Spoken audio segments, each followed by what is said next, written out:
മമ്മൂട്ടിയെ കുറിച്ച് പറഞ്ഞു കഴിഞ്ഞാൽ അത്രയ്ക്ക് അദ്ദേഹം ഈ രംഗത്ത് വരണമെന്ന് ആഗ്രഹിച്ചിരുന്ന ആളാണ്. മമ്മൂട്ടി മലയാളത്തിൽ വളരെ പ്രത്യേകതയുള്ള ഉന്നതനായ നടനായി 3 പ്രാവശ്യം നാഷണൽ അവാർഡ് വാങ്ങി. മമ്മൂട്ടി എന്ന് പറഞ്ഞു കഴിഞ്ഞാൽ വളരെ ഇച്ഛാശക്തിയുള്ള മനുഷ്യനാണ്. തൻ്റെ ജീവിതം പ്ലാൻ ചെയ്യുന്ന ആളാണ്. ഇപ്പോഴും ഇത്രയും പ്രായമായിട്ടും അദ്ദേഹത്തിന് ശരീരം സൂക്ഷിക്കുകയൊക്കെ ചെയ്യുന്നുള്ളത് അതെന്ന് പറയുന്നത് അതിനകത്ത് വളരെ ഓർഗനൈസ്ഡ് ആയിട്ടുള്ള ഡിസിപ്ലിൻഡ് ആയിട്ടൊരു മനുഷ്യനാണ്.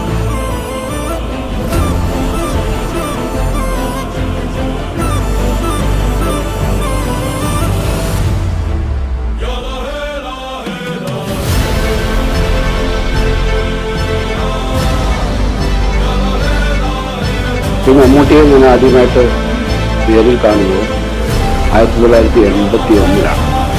അന്ന് അദ്ദേഹം യൂണിറ്റിലുള്ള ഡ്രൈവർമാർക്കൊന്നും അത്ര മുഖപരിചയമുള്ള ഒരു ആക്ടർ ആയിരുന്നില്ല.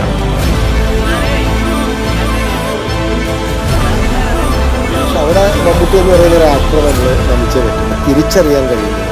അത് തിരിച്ചറിയുന്നു, എനിക്ക് വ്യത്യസ്തമായൊരു ക്യാരക്ടർ ചെയ്യണം എന്നുള്ളൊരു തിരിച്ചറിവ്.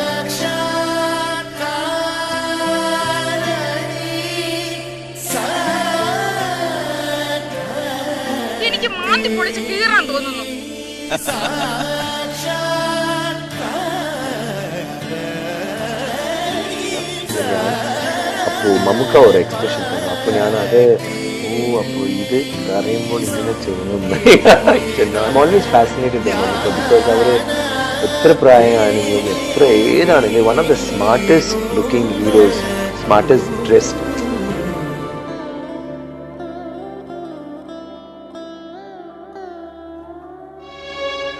ഇരുമ്പാണി തട്ടി മുളയാണി വെച്ച് പൊൻകാരം കൊണ്ട് ചുരിക വിളക്കാൻ കൊല്ലന് 16 പണം കൊടുത്തവൻ ചന്തു.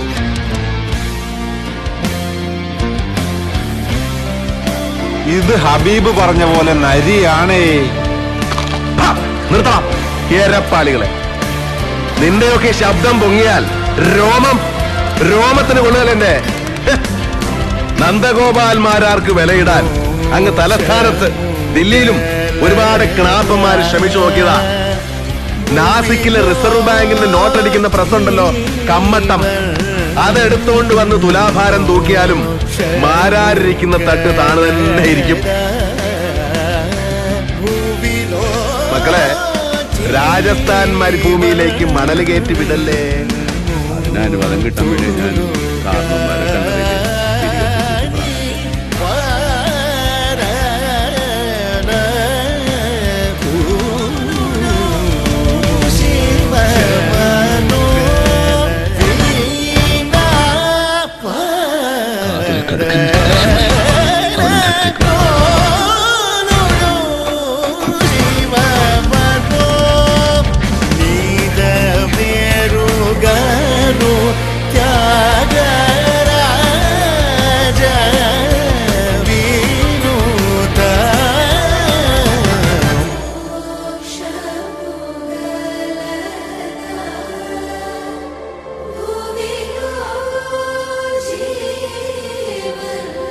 गुलाब भाई और अनवर खान के खून के इल्जाम में दफा 302 के तहत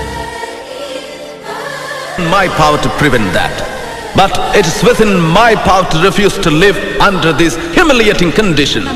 പടച്ചോൻ ചിലരെ ഭൂമിയിലോട്ട് അയച്ചിരിക്കുന്ന ഒരു പ്രത്യേക ജന്മം എടുത്ത് അയച്ചിരിക്കുകയാണ്. നമ്മൾ അതിൽ അസൂയപ്പെട്ടിട്ടൊന്നും കാര്യം, നമുക്ക് അഭിമാനിക്കാം. എന്തായാലും ഇദ്ദേഹത്തിൻ്റെ ഒരു അവാർഡ് ദാന ചടങ്ങിൽ എനിക്കും ഇവിടെ വന്ന് നിൽക്കാൻ കഴിഞ്ഞ ദൈവത്തിന് ഞാൻ നന്ദി പറയുന്നു. ഒരു കാര്യം, കേരളത്തിലുള്ള നമ്മുടെ മലയാള സിനിമയ്ക്ക് കേരളത്തിൽ തന്നെ വന്ന് അദ്ദേഹം പിറവിയെടുത്തല്ലോ എന്നോർത്ത് നമ്മൾ എന്നും ദൈവത്തിന് നന്ദി പറയുക. മലയാള സിനിമയെ ലോക ശ്രദ്ധിക്കുമ്പോൾ ഇദ്ദേഹത്തിന്റെ പേര് എന്നും 1ാം സ്ഥാനത്തിൽ നിൽക്കുന്നു. അത്രത്തോളം കഥാപാത്രങ്ങൾ, ഇത്രയും വർഷക്കാലം, എത്രയോ നമുക്ക് പരിചയമുള്ള നമ്മുടെ വീട്ടിലുള്ള അത്ര ജീവിച്ച് അഭിനയിക്കുന്ന ഇദ്ദേഹത്തെ പറ്റി ഒരു വാക്കിലോ 2 വാക്കിലോ പറയാൻ പറ്റത്തില്ല. ഒരാഴ്ച വേണ്ടി വരും, ഒരു മാസം വേണ്ടി പോരാ, ഒരു വർഷം തന്നെ പോരെ എനിക്ക് പറയുവാൻ. ചാന്ദനീ രാത്രിയിൽ വാദ്യഘോഷാദികൾ കൊണ്ടുവാ.